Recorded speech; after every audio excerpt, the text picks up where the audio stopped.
Bueno, muy bien, estamos en la 99.9, continuamos con el desarrollo de la información. Bueno, todos hemos visto, nos hemos emocionado. Si me querés, Gonza, acompáñame con las imágenes de los F-16.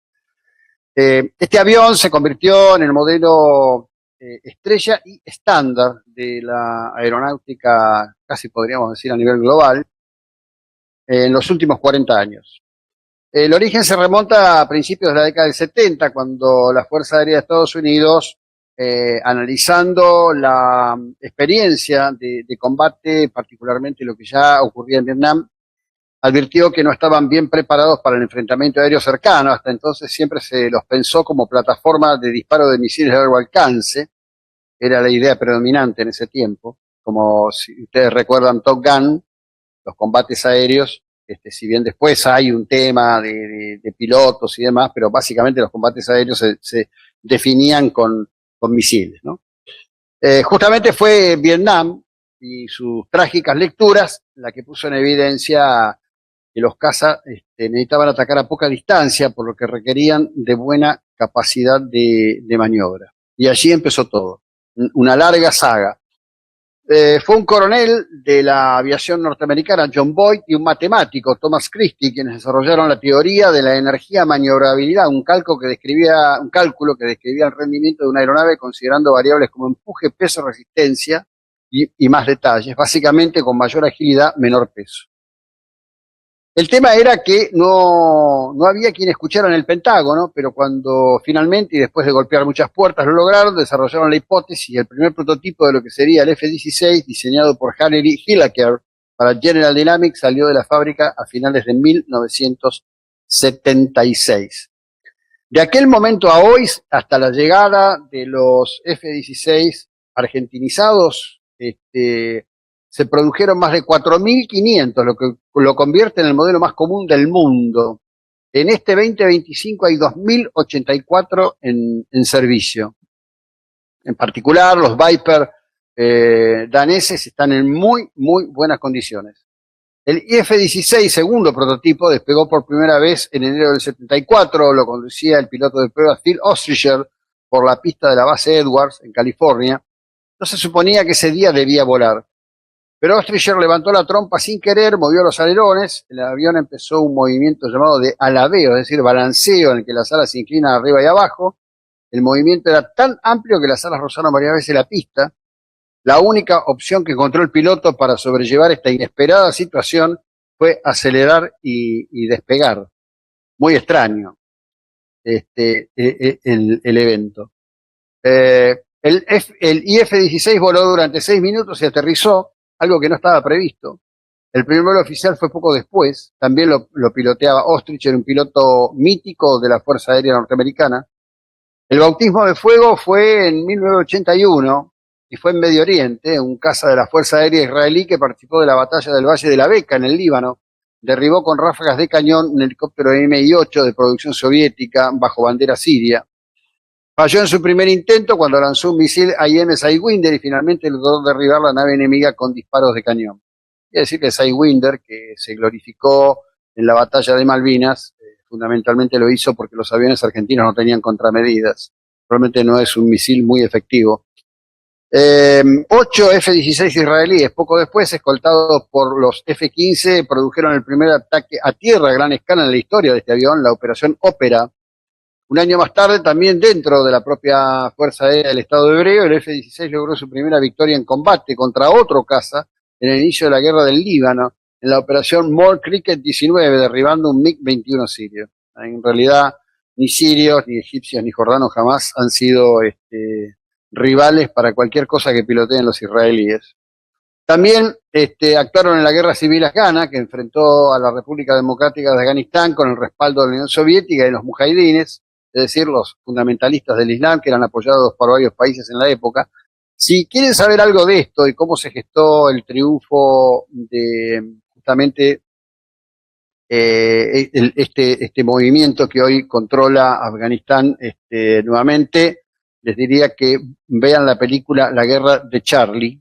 Es muy interesante, es una reconstrucción de cómo un senador de un pequeño estado norteamericano comienza a mover influencias y logra, con un activo caído en desgracia de la CIA, armar al Talibán para finalmente hacer caer al régimen pro-Moscú de Afganistán.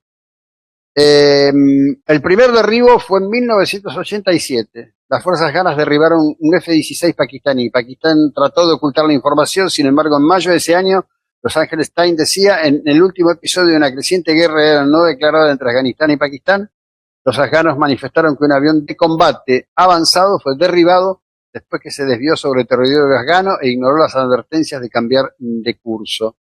Luego se supo que era un F-16. Ahí, de ese evento, hay muchos interrogantes a lo largo del tiempo. Hoy Pakistán está en un cambio, en un giro, está incorporando justamente un avión que fue un gran candidato en el momento del gobierno de Fernández, que es un MiG modificado, que está siendo producido por China, y Pakistán ha hecho una asociación para poder, digamos, llevar adelante la construcción del mismo. Argentina estuvo muy, muy cerquita de entrar en eso.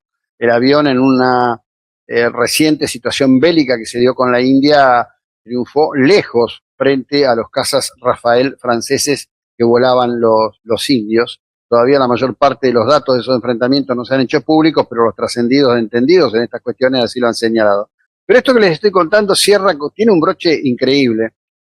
Fue el 27 de noviembre del 92, con el segundo intento de golpe de Estado contra el presidente Carlos Andrés Pérez, el 1 de febrero de ese año. Civiles y militares participaban de ese alzamiento. Los aviones golpistas despegaron de la base aérea Libertador, atacaron múltiples objetivos, incluido el Palacio de Miraflores y el helicoide. 2 F-16 leales al gobierno derribaron 3 aeronaves insurgentes e inauguraron con esto el uso de los cazas en el continente. CNN en Venezuela hizo saber que este país continúa operando una flota diversa que incluye 18 F-16. Cuesta creer, por los años que han pasado de chavismo, que esos aviones estén realmente en una condición de vuelo adecuada. El viernes llegaron desde Dinamarca, viernes próximo pasado, los primeros F-16 que compró Argentina. Los trajeron pilotos de la Real Fuerza Aérea Danesa. Acá hay que decir algo, ¿no? En Dinamarca se ha celebrado esto muy por lo alto. Dinamarca tiene una fuerte conexión con Argentina, hay una fuerte comunidad de origen dinamarquesa en nuestro país, que se asentó principalmente en la región que va entre Necochea, Tres Arroyos, hacia el interior oeste de la provincia. Ciertos apellidos dinamarqueses son muy, muy comunes en esas localidades. Uno de los que vino, el capitán Troels Theo Bang, con más de 20 años de experiencia, instructor de vuelo de exhibición con F-16, ganó el premio al mejor despliegue aéreo individual en el Russian International Air Tattoo, la última exhibición del equipo que se realizó con estos aviones a comienzos del mes de octubre. Hay un interesante video del capitán Theo Bang hablando de las características de los aviones, y el video que subió la Real Fuerza Aérea Dinamarquesa en YouTube tiene imágenes a 360 grados del vuelo sobre la ciudad de Buenos Aires. Bien, me voy a otra cuestión en este tramo de la mañana, porque cuestiones de orden y criterio de lo que está ocurriendo así lo imponen. En el plano local, trabajadores de casinos declararon la emergencia salarial, exigen respuestas del gobierno provincial. Qué raro, pero de bajo perfil siempre. Y otro dato que es muy fuerte de lo que está pasando con la economía. La minería argentina volvió a crecer en octubre con un aumento del 3.3 en 2025. Petróleo y gas sostienen el crecimiento de este presente año, escenario marcado por la fuerte retracción de los minerales metalíferos. Argentina ha decantado y tiene uno de los mayores reservorios de cobre en el mundo. El cobre se ha transformado otra vez en un mineral de impactante necesidad. Y fíjate vos, una información, nosotros muchas veces hablamos del tema del robo de cobre. Bueno, La ola de robo de cobre desatada en Estados Unidos amenaza la infraestructura de telecomunicaciones de ese país. El fenómeno responde en parte al auge del consumo de cobre, un récord impulsado por la demanda de turbinas eólicas, vehículos eléctricos y centros de datos para inteligencia artificial. Esto es algo que nosotros creíamos que era meramente argentino, el robo de cable de cobre. Varias regiones de Estados Unidos están afectadas por lo que ya hablan de pandemia. Genera un grave impacto en servicios esenciales con cortes en la comunicación, interrupciones en llamadas de emergencia y pérdidas millonarias para las empresas. Este es un informe del Wall Street Journal. Los elevados precios del metal intensifican los delitos, obligan a compañías y autoridades a reanudar medidas de seguridad. En Los Ángeles, considerada actualmente un epicentro de estos crímenes, los robos de cableado de cobre afectaron la provisión de telefonía, internet y hasta el funcionamiento de escuelas y hospitales. Estados Unidos cada vez se parece más al mundo, o por lo menos al mundo que nosotros hemos conocido durante décadas, ¿no? Uno de los protagonistas de la respuesta a estos ataques es Radiz Alcott, investigador de AT&T, quien dijo que se realizan patrullas y se utilizan sensores y geolocalizadores para detectar sabotajes en tiempo real. Hemos pasado a ser una especie de agencia de detectives, dice Andrea Moore, directora de acceso y construcción de AT&T, en conversación con el mismo medio. Así que bueno, eso es lo que está ocurriendo, nada menos que en Estados Unidos, también hay que decirlo, en un territorio muy degradado, que es el de la ciudad de Los Ángeles, que tiene zonas maravillosas, pero zonas fuertes, terriblemente afectadas. Otro golpe al narco en Estados Unidos, ya que hablo de Estados Unidos, la Guardia Costera decomisó 9 toneladas de cocaína en el mayor operativo antidrogas marítimo de 2007. Bueno, esta vez no ejecutaron a nadie, como vienen haciendo, hicieron una operación como corresponde.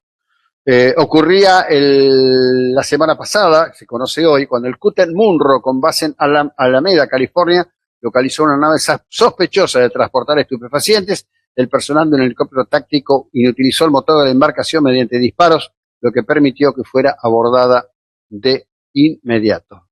Bueno, en este tramo que estamos llevando adelante, una pequeña cita para un tema que lo amerita del orden local.